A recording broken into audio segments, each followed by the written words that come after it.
Welcome to the 10 Acre Woods. My name's Mark, and this video is kind of inspired by a young girl that sent us something in the mail.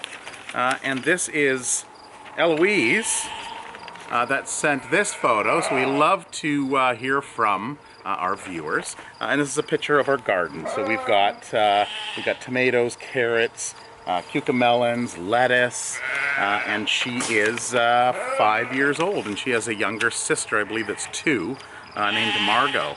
So she sent a letter dictated from her mother, and it basically goes over a few things, and one of them is the butterflies, and I hope we get to see them hatch out. Now, I did take a look. This here is just a netted area, mosquito netting. We have put some of our Monarch butterfly, or Monarch caterpillars, in here along with some milkweed.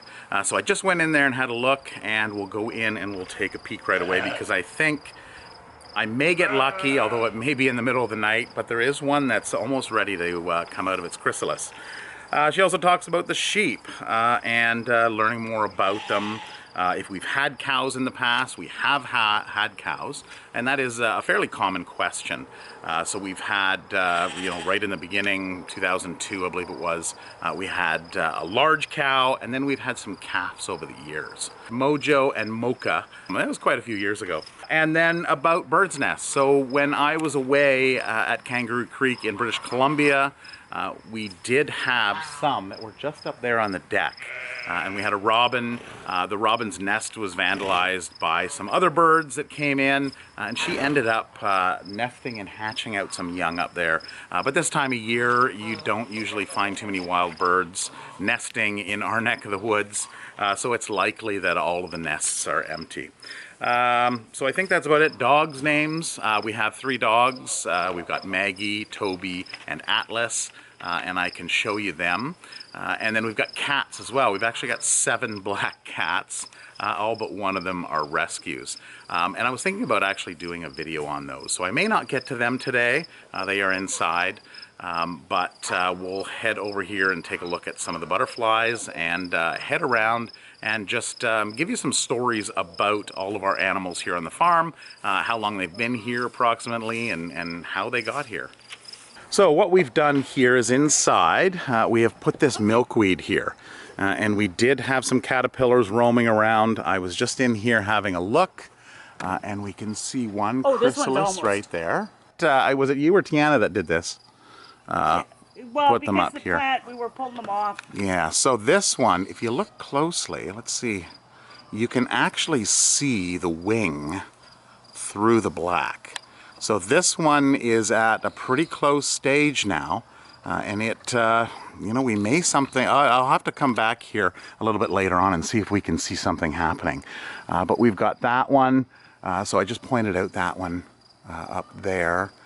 We've got another one. This one doesn't look like it's doing so well. This one has been there since day one. Yeah, so it looks like it's kind of collapsed on the side. So it's dark. And then there's this one over here, which is getting dark. Yeah. Let's see if we can get in. There we go there. So it's getting fairly dark. Well, actually you can see the wing through it. So these 2 are fairly close. And that'll be it. That'll be the rest of them, right? Yeah. There was another caterpillar. Yeah, I didn't see. I looked over. Had more milkweed. So we've been getting some generous donations from people. These are apples and what is it? Looks like cucumbers that came in. This is a cucumber squash. And of course, Blackie just loves treats. Oh, even the geese are in on it. Look at that. The geese love the greens. And it appears they love apples too. Oh. Oh, there you go. Good stuff, Shanzi. Does she? Yeah. There's no cucumber today, Shanzi.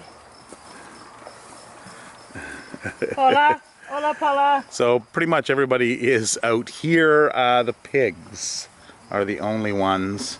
We've even got some of the chickens coming around. It says, "What's going on?"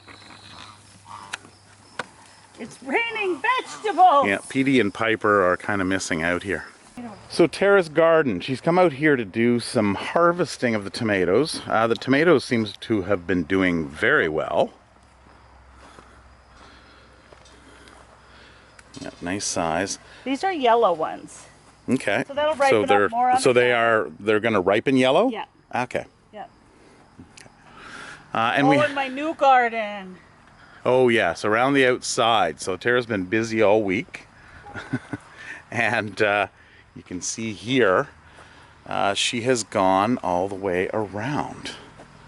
It's nice. And these are all third-year compost. Yeah, these are all peppers running down here. These are raspberries over running along the edge. And during the week, what they have done is there was a pile right over there of compost material. And this is the material that we pull out of the ground, we pull out of the buildings after the winter time. And it's been sitting there for a few years, so it's been composting really well. She's added some soil along to this, and it's loving it. So I think this is going to be the way we're going to go.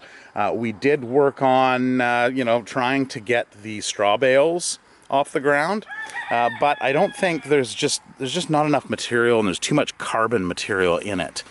So even with adding the soil on top, there's just not as much. So I think what our plans are here is we're going to be breaking down these and adding some other material to it, and making these boxes and some raised beds running along here. So how's the tomatoes looking? Oh, this is the first one. Looks like there's quite a few throughout here. Yeah. So you can just see all of the tomatoes here. And they've been loving this. And this was rabbit poop. Rabbit poop and and soil. Rabbit poop and straw. And straw. Straight up. Was there no soil at all in it? No soil. Straight up. It was the bottom of the male rabbit hutch. Okay. So it's like basically straight up. Those look pretty, but not straight up compost. Straight up compost from them. And rabbit, it's nice because you can use it right away. Yes, yeah, it doesn't burn. So rabbit and alpaca poop. So if you look at the other plants, these things are like 6-7 feet tall. We've got actually some way in there, some smaller ones way into there. The bigger ones are starting to come now. Yeah, we're starting to get a lot of the bigger ones. Oh, look at this. Now what Tara's been doing, because she's been getting a lot of them, she's been working on pickling some and also making tomato leathers. So if you're interested in that, in making tomato leathers, then we can do another segment on that.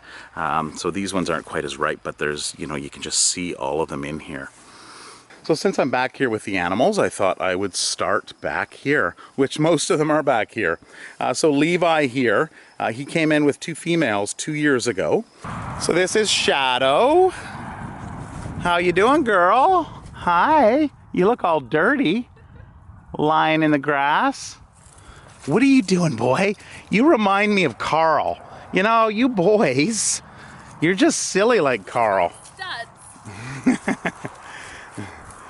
And this here is Willow. You can see these nice blue eyes. Oh yeah. Hey. So they are 4 years old? I believe so. And he is 2. He's just a little boy.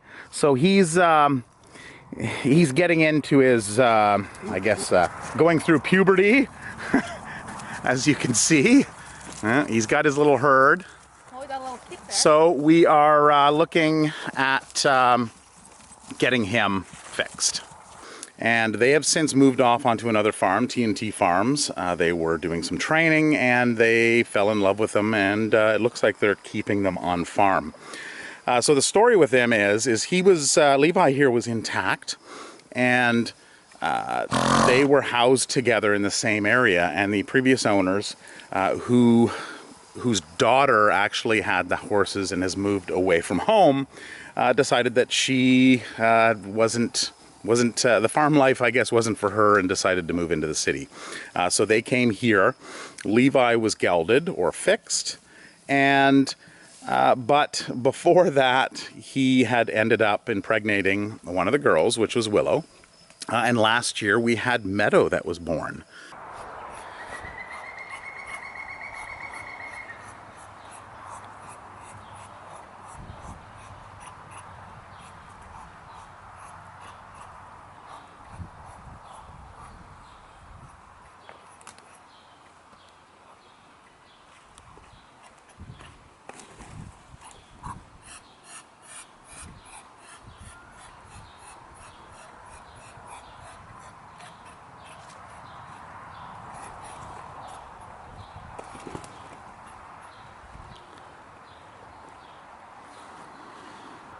You can do it.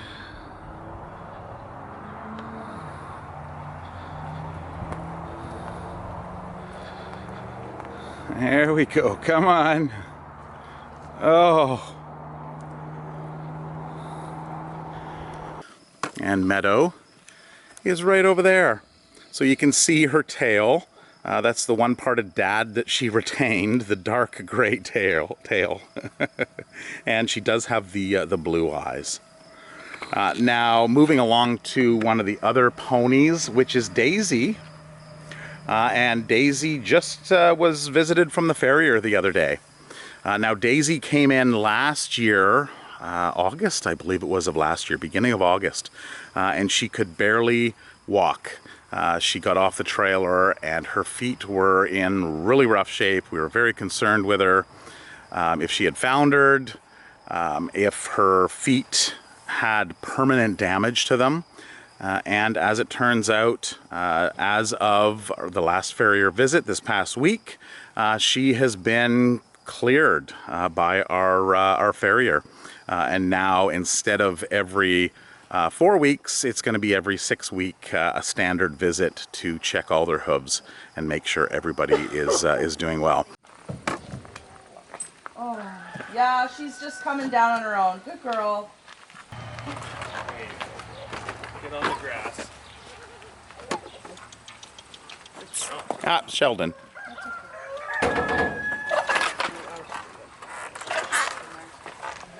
Watching her walk is just breaking my heart.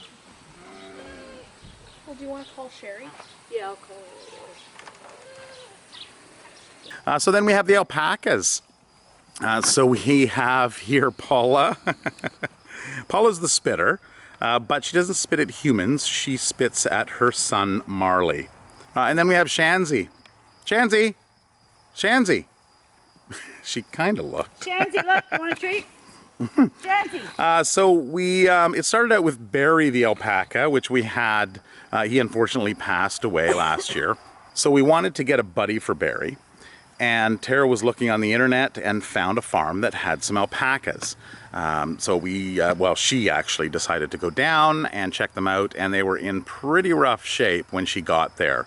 And there were 3 of them that were there for sale, and Tara just decided, okay, well, I'm going to take all of them. They hadn't been sheared probably ever. And Shanzy's teeth was in really bad condition, so we actually had to have a farrier come out and grind down her bottom teeth.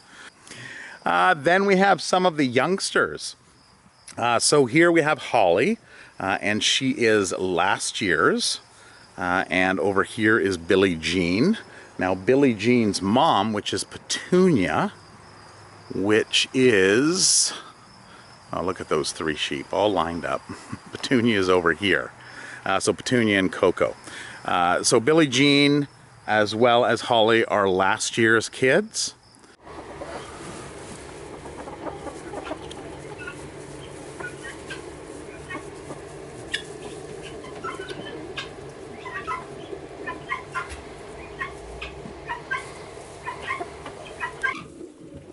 Good job, Petunia.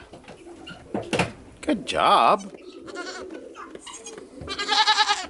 Yeah.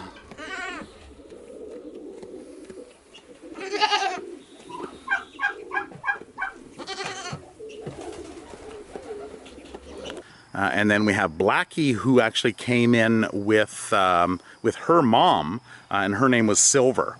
Now Silver has been, she was rehomed quite a few years ago to another farm, and Blackie remained here. Blackie was extremely scared of people as well as her mother, and she's actually come quite a long way. She's still a little touchy at times, but if you have food, she is right there. Then we have Coco. So Coco is 3 years old.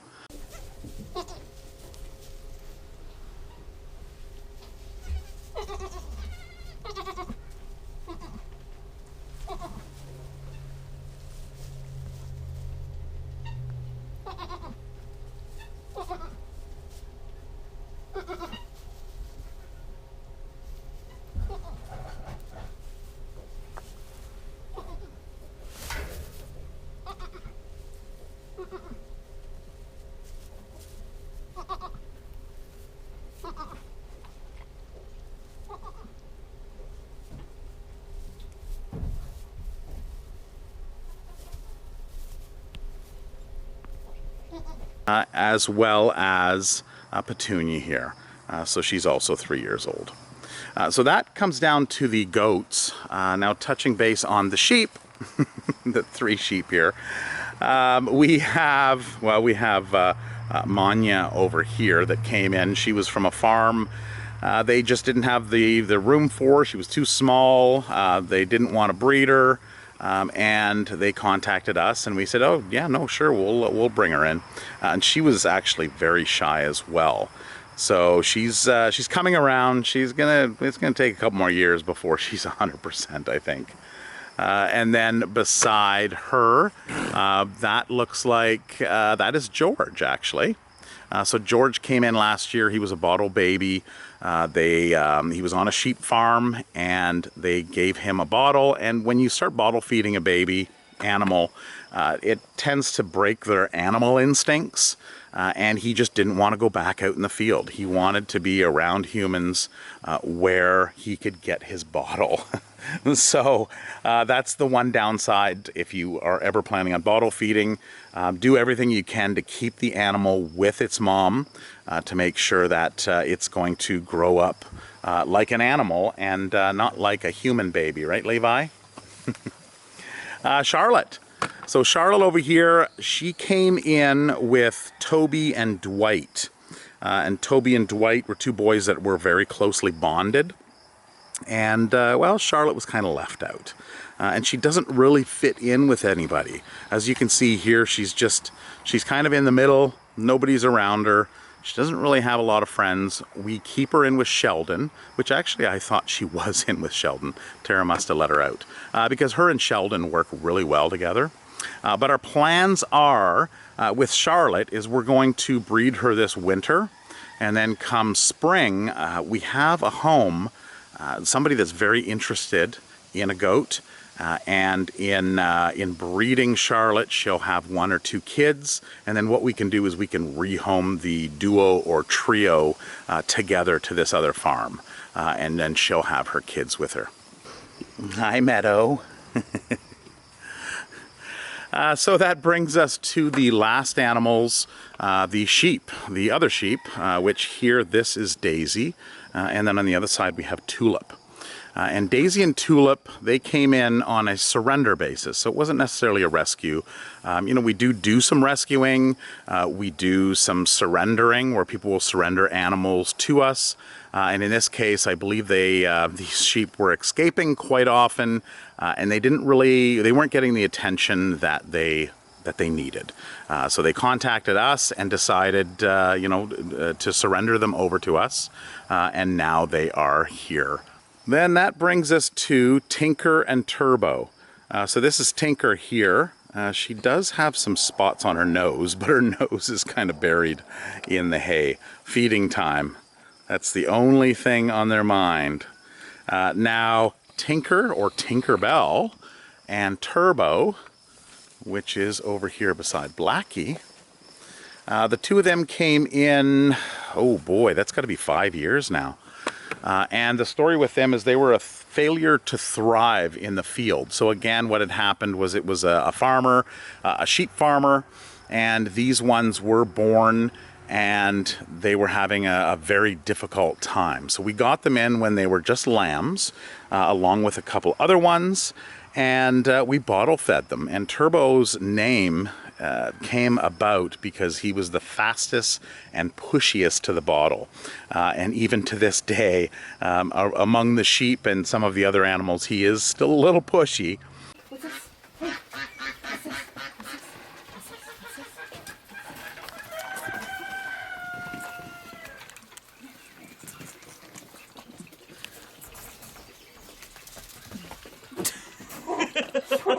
She's gonna get it again. No.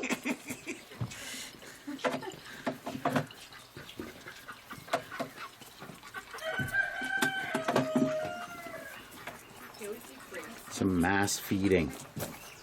Oh my god, you guys are clumsy. Going pretty quick. No. No, Joe. They're getting faster.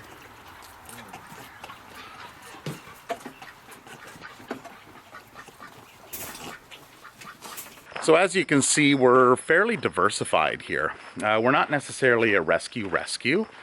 We do rescue animals that come in through areas like the provincial vet especially, or rural animal management services, which is like your city pound but in the country. So we do have the rescue aspect of it with that. We do have the goat breeding section of that. Because we do, we are known for our pygmy goats, our very friendly pygmy goats, because we are opened as a public farm, have people come out on the weekends. The kid goats get a lot of hands-on, and thus that makes them excellent for pets. So our goats have gone to numerous places across the country. I even had somebody in Denmark actually contact me asking if we could do something to ship one of our kid goats over there. Unfortunately, with COVID starting up at the beginning of this year, I kind of put those plans off to the side. So then we have our petting farm aspect of it and our hobby farm aspect. So we started out as a hobby farm and then kind of moved into the rescue and surrendering area of the farm as the need came about. So we didn't actually start the farm saying, hey, we're gonna start rescuing animals.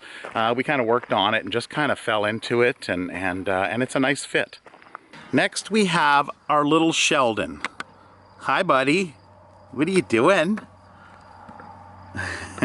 Sheldon's special. He was born 2 years ago. I believe his mother is Blackie. And he wasn't doing so well right out of the gates.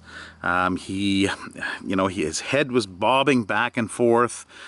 Seemed like something to do with inner ear or some kind of balance in his system. So we ended up taking him into the house, and we bottle fed him and had him in the house for quite some time.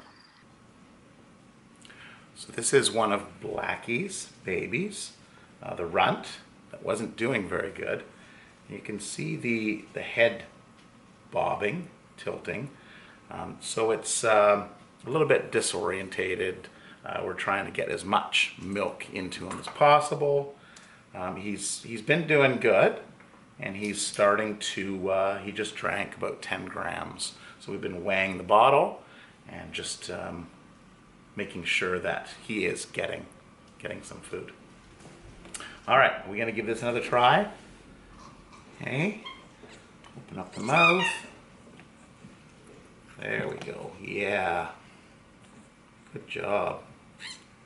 Now you don't wanna give him too much at a time. I gave him a little bit too much, whoops, and he got a little bit in his lungs, so you wanna make sure that he's able to keep up with the milk that's coming in. Oh, yeah, your balance is disorientating, isn't it? Okay. Yeah.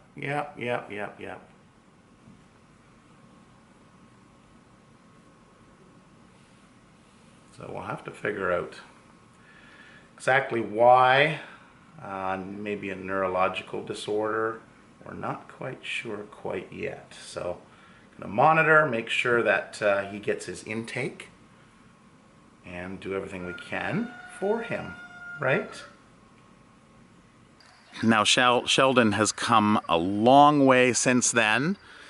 He's still got his little quirks, but he is his own little goat now. And he's a big favorite around the farm. I've even actually done a little saying. I've made up some coins, some wooden nickels on the laser engraver I have, and then we've done some T-shirts and some other items with the saying on it: "Whatever life throws at you, shine like Sheldon."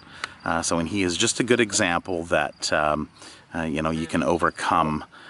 Which, if we hadn't intervened, if he was born on a goat farm, he likely wouldn't have made it.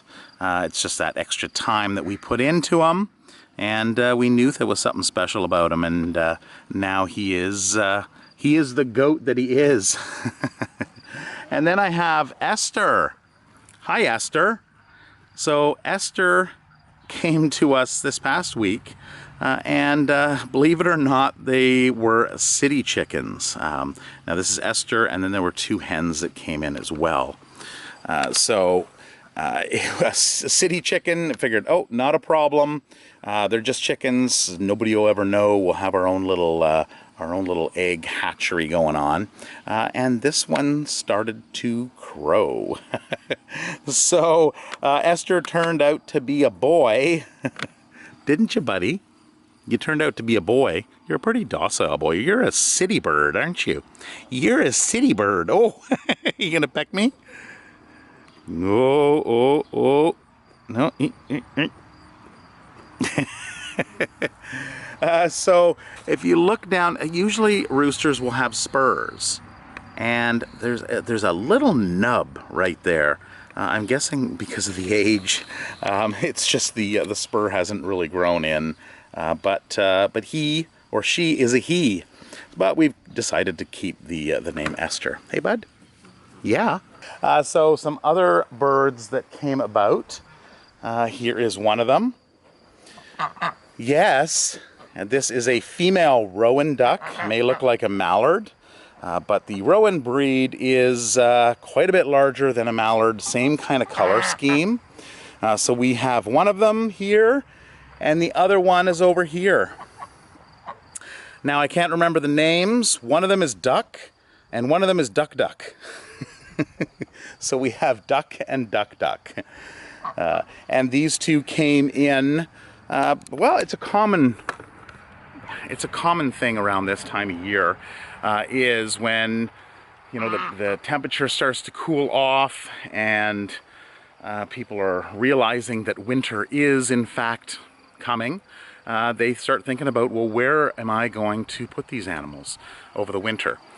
So they haven't quite thought that, or they've got other animals that they need to take care of and put them in certain areas. So they contact us and find out if we can winter them, or if we'll just take them as a surrender. Now we do have some ducks that don't have names. Not all of them do have names, and that's why we just kind of mix them into something like the Kleiber gang, or the Goodall gang. There's a few gangs around here. And these ones here are some cross. They are some cross rowan, and I think there's Ancona duck in there as well. And I don't see Kai.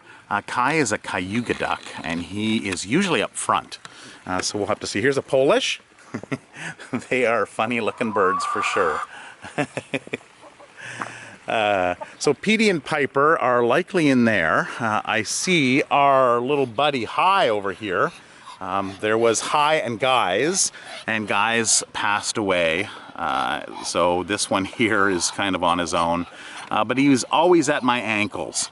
He's always wanting some attention, aren't you, buddy? Hey? So a male Muscovy. This group of Colombian rocks, you can see all the white ones here. There's a rooster over there. And there is another rooster over there. These ones came in, that was this spring. So there was a guy that lived across the street, a young guy, and he was diagnosed with cancer. Unfortunately, he had passed away. So we actually bought these off of the estate because we knew, we were friends with him, and we knew that, that he would want his birds to come over and be on the farm here. We've got some of our older ones here, some Isa Brown. There's a few other breeds in there. Black Australorp, I believe, are the dark ones. And then, who else? We've got our guineas in here as well, you can see down in this area. So our guineas we had locked up. We prefer to have them out running around because they do eat wood ticks. But we had lost, I believe, a couple of them on the highway, and for the safety, well, of the birds and for the people driving on the highway, we decided it was time to lock them up to make sure that that everybody's safe. Looking over this way, I just realized I forgot, actually, I'm not sure where Atlas is, but I saw his 3 little buddies, his 3 little Serama roosters. Atlas might be up with Fernando. We'll have to check. So these are Serama roosters, and they came in. Well, we had some other Serama roosters. We had lost 2 of them. We still have Atlas. And the story behind them is there's a young man that, well, he's hatching some of these guys out. And when you start hatching, you'll get male and you'll get female. And of course, you don't want too many roosters around because then your hens will get all beat up. So we have told them, yeah, no, we'll bring them over here. So it's kind of nice to see them hanging out on the farm. These boys don't have any girls to fight over. So they're all bros, and we call it the mini bros. Hi, Piper. How's Piper doing? How's Piper doing? Hi. Yes, I don't have any food. You missed it. You missed the food. Yeah. Unless you showed up a little late and you got something. So Petey and Piper. I'm not sure where Petey is, but I'm sure he's around here somewhere. They came in, and when they did come in, they were in really rough shape. They were very overweight to the point that their bellies were actually dragging on the ground. And they were on a small little farm and a small little pen. And my understanding is the guy that lived there owned a restaurant of some sort, or he had a friend who had a restaurant, and he would just give them scraps all the time, and they didn't get their exercise. So you can hear the dogs barking behind me.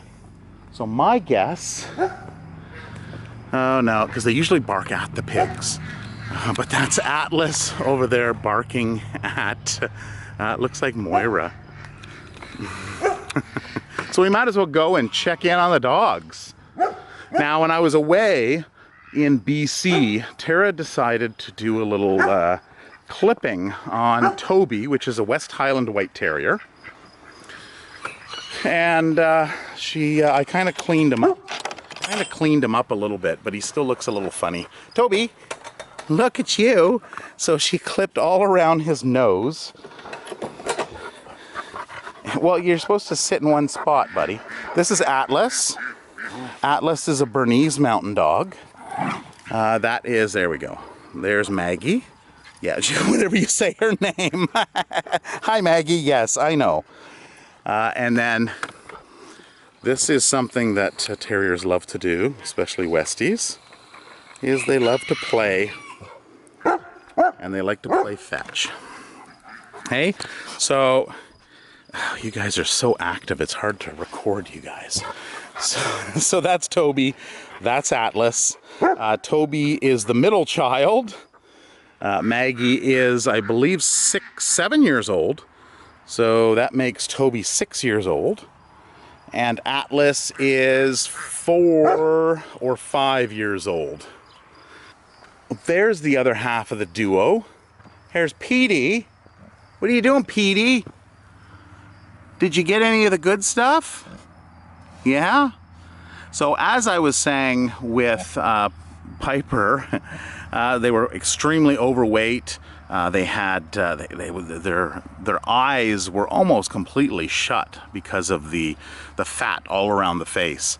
But now they're out, and you can see he's out grazing. He's got, you know, all of this back area to wander around. They look for grubs in the springtime, and they have a good diet that is not comprised of lots of grains and lots of breads. So whenever feeding animals, it's just important to give them certain foods in moderation and to have a nice healthy diet. Okay, so that brings us to geese and a pekin, a pekin duck here. So the geese, the one with the hump on the nose, that is a Chinese goose, and there's 2 of them there. There used to be 3. Unfortunately, we had a predator coyote come through this spring and took out one of the Goodall gang, and they came in because of there was a neighbor that was concerned about these geese that their farmer had. Oh, listen to all the noise. So they were in really rough shape. They were living in bad conditions, and they didn't want to intervene. They wanted to be neighborly. So they notified Tara, and Tara went over and asked if they were for sale. And he said, yep, yeah, give me $75 and you can have them all. So that's what she did. Yes. Yeah. So the other ones are Czech geese. They do look very much like Emden geese, but they are quite a bit smaller. So we've had some Emden geese in the past, and they are a fair size larger. Oh, hey, Beatty. You going to bed? You going to bed, buddy? That's his bed. So the rabbit area. We've got 3 rabbits in here. Got this little wop over here. Hi, Pud. And then we've got this one here, which is a standard Rex. And we have another standard Rex over there. So they are in this area. They've come in, a lot of them have come in for different reasons. Most of them have been, again, somebody gets a rabbit and they don't have time, or they're moving. They can't take the rabbit with them. And they contact us and we take them in. So we are planning on some expansion of this area here. We used to breed rabbits years ago, and these were the cages we kept them in until we kind of woke up and realized that's not the way to do it. So we changed things up a little bit. And now those are kind of just storage shelves. So now we've got this area. They've got an outdoor run that they can get into. They've got these compost bins, which work really well for rabbit houses. And what we actually want to do is we want to expand it back across behind the building here, and we want to make a run straight down here because we don't want our male goats, which are over on that side of the building, to share a fence line with female goats because chances are that's not going to end well. So we're going to put a rabbit run this way, and then we may repurpose this. We're not quite sure, but that's going to be something that's going to happen in the future. And then of course this building here, which we just kind of renovated, there are plans to bring this out and expand this roof out across this whole area and right up to this gate. And Fernando has had better days. He's looked better. You can see here all of those little straws coming out of him. There are feathers, those little white tips. Those are all feathers that are actually coming out through the straws. And Fernando is molting. He is changing his old feathers for new feathers. And he actually does not have a tail feather anymore. He had one sticking up the other day. I made a Facebook post, and he has lost that one. Poor buddy. Now, if you look down in the top there, you can actually see there is straws there as well, and all the feathers that are going to be coming out of there. And then on his back end as well, let's see if he'll... Okay, stand still. Stand still, Fernando. There we go. There's his tail feathers. They're all in those little straws. And they'll all come up and be all ready for mating season in the spring. So this is a normal occurrence. When we had Prince the Peacock, he would lose all of his feathers around this time of year, and he would grow them back over the winter, and come spring, he would be looking good. How could I forget about Bronwyn? What are you doing? You're lying down and eating? That's pretty lazy, Bronwyn. Bronwyn came in a couple years ago, and it was also a surrender. So she came in and we thought she was pregnant. So if you'd watched any of the previous videos, or if you've been binge watching and you ran across the video where she came in, we were waiting for her to give birth because we were told that she was pregnant and she was due any day. And we ended up keeping her in the barn for a whole month, a whole winter actually, anticipating and looking at her side and going, oh, look, there's movement happening there. But as it turned out, she was not pregnant at all. So it was a complete ghost pregnant, I guess, if you want to call it. Now Bronwyn, oh hi Charlotte. I found out why you're in this area because the gate was open. So Turbo had kind of pushed in the gate and there was an opening there and she decided she was going to come on this side. So Bronwyn just had the horns trimmed. So they go, you can see how it's flat on the one end there. Maybe. So it was basically touching her cheek on each side. So we decided to get a bone saw and to cut them off and give her, you know, a little extra room there in the jowls. And it was actually a pretty easy process.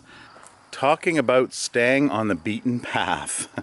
There's paths all over the property like this, where you can see they branch off here and either go up to underneath the tree in their rock, or they stay on this path. So we're up front here with the boys. This is Carl. Carl is just over 5 years old. And he has been, well, we got him because of, we wanted to breed pygmy goats. And we didn't have a boy to do that. So we actually got him from a neighboring farm. And then we have Billy. Billy, you can't walk up like that. Stick your nose right in there. So Billy's 3 years old. And he is Carl's son from 3 years ago. So we keep the boys up front here. Because we don't want them pestering the girls all the time. And then we'll put them in the back pen, make sure that we take out the animals we don't want bred, and we put them in November, usually keep them in for a good part of the winter, and then we'll put them back up front here, right? Yeah. So I've been looking around for Atlas everywhere, and I went and I asked Tara about it. And she said, bad news, Atlas, the mini Serama rooster, passed away 2 days ago, she said. So she saw up front in Sheldon's pen, where Atlas usually hangs out, a crow or a raven came in, and apparently Atlas and the raven sparred off together, and Atlas didn't quite make it. So these things do happen. We have to be prepared for them. We had a predator in the spring that took out a couple geese and a duck, and you know, these crows have been a pest. So we do have things in place around the yard. We'd like to pull out our decoy owl again, because that quite often works for, well, especially owl, but other predatory birds as well. So we may do that. We've got some tinsel that's up that's supposed to keep them distracted.